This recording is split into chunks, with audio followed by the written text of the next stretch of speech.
It's Jimmy Kim, and in this demo I'm going to show you exactly how Doodly works and exactly how you can create high converting professional doodle videos with a few clicks of a mouse. So let's go ahead and select one. So first of all, you'll notice that you can pick whiteboard or blackboard right off the back. So I'm going to go ahead and select the whiteboard, and I'm just going to name this project anything. Once I hit create, it's going to take me right into the Doodly members area. And once you're locked in there, you'll notice that the interface is really simple and easy to use. You'll see that there's all these little areas that you can go on the right, left, and then of course the settings down here. You can always change different things when it comes down to it. So let's go ahead and create an animation first. All right, so you'll notice that there's tons of characters here. It is a desktop based tool, but it does require the internet to pull the different updates and give you the best animations that you need to use in order to create it. So it does go back and forth, so I don't want anyone to be confused with that. Alright, so let's go ahead and create a animation right now on how simple it really is to create it. So let's say that we have a guy here sitting on a chair. Obviously sitting on a chair is not going to be good enough without a chair. So let's go ahead and first find a chair for you, and let's put that down here. And then we can go ahead and take the character and we can throw him right on that chair and we can put him sit there. So let's just say we need to increase the size of the chair a little bit more, and we can take him and we can slide him right over. Now he's too small for the chair, so we'll bring him up. So now in order, we can have a guy in a small chair, we can bring that chair size down, and we can even layer it as well. So sliding it under there, and then I can simply go and layer it so that the chair goes over and under. If we need to turn the guy or flip him around, we can flip him around just like that, or we can even take him and turn him around in circles just like that. So in this case, I'm going to throw him on this chair. He's reading on here, and what else would we need here? We would need a table, right? So we'll go back over here and type in table, and we can bring a table into here. So we're going to look for a good table to put him on. We'll just select this table here, we'll take it, we'll slim it down, we'll put him in front of it as he's sitting over it and he's hovering just like that. And then we can go ahead and put a watch or a clock on it. Let's see here. No, we don't want to put a watch on him, so we'll put a clock on the wall here just to have some more information, more images up here as well. So once you're done with it, as you saw how easy it was, I can flip it, I can twirl it, I can enlarge it just inside of here. Here's the really cool thing about Doodly and what we really like. We're going to jump into how to change the draw paths and all that good stuff in just a second, but once you do it, you can hit preview and you can kind of see exactly how it draws, and you'll see really quickly here that it draws very, very clear, very realistic, and you'll see the hand movement is just crisp and clear, and that's the whole point. We wanted to make it realistic feeling. So there you have it right there. Now here's what's cool. You can adjust the time right down here, as you can see me dragging that slider. So if I drag it down to like 4 or 5 seconds, that's what that 3 seconds here, and I hit preview, you'll see how fast they move in order to draw it. Or you can slow them down, and if you have a longer area and you want to go 20 seconds, we can hit preview again. You'll see how slow he does it, but you'll also see how nice and clear and concise these drawings are, which is exactly what we're looking for when it came to these doodle animations. All right, so let's go ahead and add a prop, because that's a question that a lot of people want and have when it comes down to it. First things first, props. We don't require the special SVG vector images. We can do any PNG or any JPEG. All right, so once you do that, you hit plus here and you can add a prop. So in this case, I have an octagon here ready for it, so I'm going to just pick one, a simple one, and octagon. And once I hit create, what it's going to do is it's going to first load it right in, and it's going to have the same exact characteristics that we had before. So in effort to show you how easy it is, I'm going to go ahead and clear the screen out real quick, and I'll show you how easy. You'll notice that everything goes orange when I hover over it to make sure that you know exactly what image you're selecting.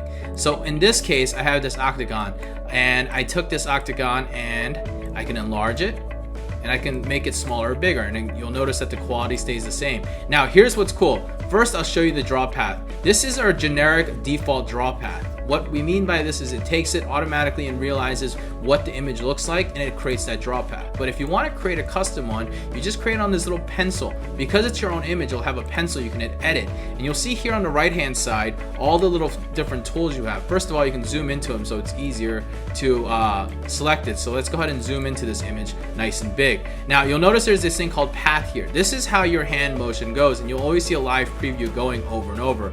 This here are your tools. So in this case, I'm going to increase my path size. I'm going to take my little pointer right here, and I'm gonna go ahead and start drawing it. And you'll notice real quick, this red line starts showing up. And what that red line is, you'll see it on the right here, is how you draw it. So if you have a mistake, you can just go back and you can fix it. And if I select through it, you'll see real quick on the right hand side. So I'm gonna stop there for a second, but you'll see how it draws exactly how you do. Now I wanted to show you that because you can also do it like this as well. If you want to draw it in a different fashion, you can take it there and you can go ahead and hit a new path here. You can tell it, hey, lift up your pen and start here next. Then you can hit a new path here. You can say select your pen here and hit a new path here.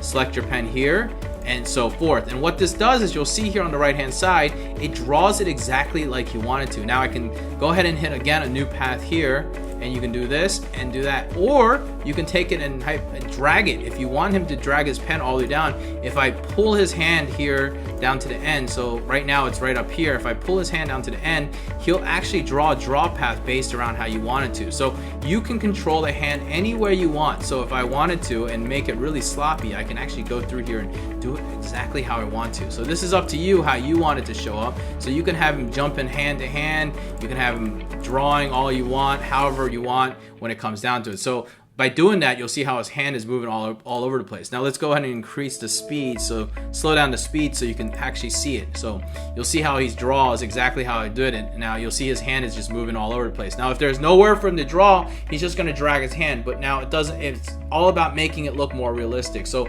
you know, that's completely up to you how you want his hand to move. But that's how we let you do it, because we wanted to give you the custom ability to draw the most realistic draw paths that you can create. All right. So with that being said, once you're done, you can hit save, and it'll save automatically into the system, and it'll become an asset. And you can always delete and remove it, but it'll always save right inside the asset. So now if you look here on the props on the left hand side, there's an octagon that shows up right there, and it'll always be saved inside of your system.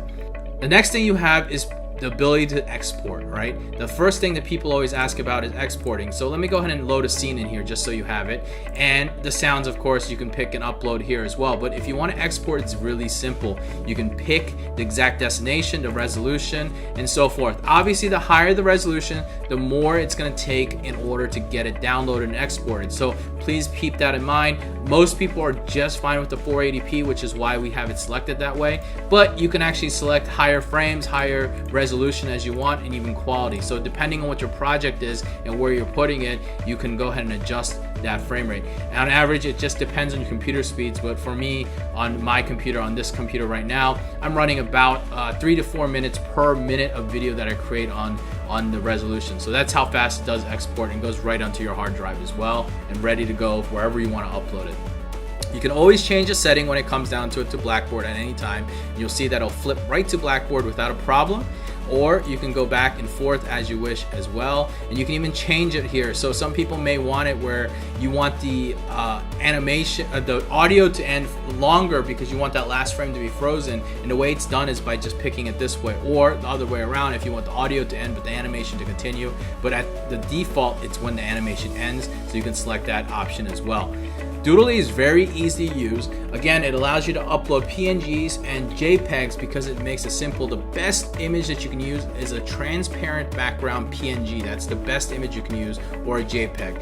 MP3 files, you can also upload your own fonts as well. You'll see here we give you 3 default fonts, but if you have any fonts that you want to do, you can create those. It'll automatically draw those draw paths for you as well. And of course, you can always do it. So I hope this gives you a nice, easy demo of how awesome and simple Doodly is. The whole idea behind creating Doodly for us was that we wanted to create a doodle video animator that was easy to use. Not only that, but super realistic, and it was one that we could use ourselves. That was the biggest thing for us, you know?